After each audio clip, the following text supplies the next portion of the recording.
വിദ്യാർത്ഥി സംഘർഷത്തിൽ കൊല്ലപ്പെട്ട ഷഹബാസിന്റെ പോസ്റ്റ്മോർട്ടം നടപടികൾ കോഴിക്കോട് മെഡിക്കൽ കോളേജ് ആശുപത്രിയിൽ പുരോഗമിക്കുകയാണ്. കൊലക്കുറ്റം ചുമത്തപ്പെട്ട 5 വിദ്യാർത്ഥികളെയും കെയർ ഹോമിലേക്ക് മാറ്റും. മറ്റന്നാൾ ആരംഭിക്കാനിരിക്കുന്ന SSLC പരീക്ഷ എഴുതാൻ ഇവർക്ക് അവസരമുണ്ടാകും.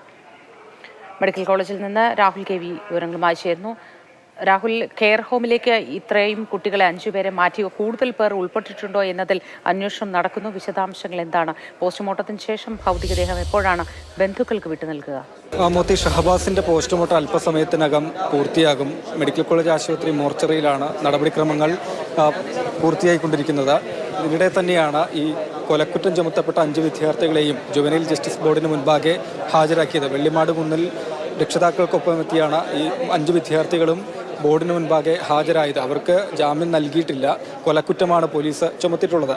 ഷഹബാസിന് പരിക്കേറ്റ ആദ്യ ഘട്ടങ്ങളിൽ ഇവർക്കെതിരെ വധശ്രമത്തിനും സംഘം ചേർന്നുള്ള ആക്രമണത്തിനുമാണ് വകുപ്പുകൾ ചുമത്തിയിരുന്നത്. മരണത്തിന് പിന്നാലെ കൊലക്കുറ്റം കൂടി ചുമത്തുകയാണ് ഉണ്ടായത്. എന്തായാലും 5 പേർക്കും ജാമ്യം നൽകിയിട്ടില്ല. പക്ഷേ മറ്റന്നാൾ ആരംഭിക്കുന്ന SSLC പരീക്ഷ എഴുതാനുള്ള അനുമതി നൽകിയിട്ടുണ്ട് എന്നുള്ളതാണ്. പോലീസിൻ്റെ സംരക്ഷണയിലാണ് ഇവർക്ക് പരീക്ഷ എഴുതാൻ കഴിയുക. പരീക്ഷയാണ് വരാൻ പോകുന്നതെന്ന ബോർഡിന് മുൻപാകെ വിദ്യാർത്ഥികളും അവരുടെ രക്ഷിതാക്കളും ചൂണ്ടിക്കാട്ടി.